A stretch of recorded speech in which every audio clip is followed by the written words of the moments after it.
Question number 8. Write note on equilibrium level of employment और effective demand. Okay. जब employment की बात आती है तो कंफ्यूज नहीं होना है कि डिमांड कर्व और सप्लाई कर्व जैसे नॉर्मल जाते हैं D D and S S वैसे जाएंगे क्या.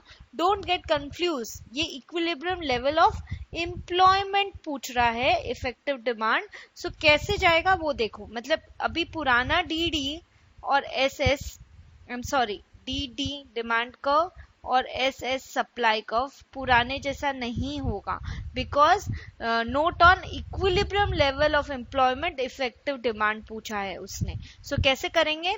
Equilibrium level of employment will be determined at a point where aggregate supply curve and intersects aggregate demand curve. So demand curve ये वाला intersection नहीं ध्यान रखना, ये एम्प्लॉयमेंट का है.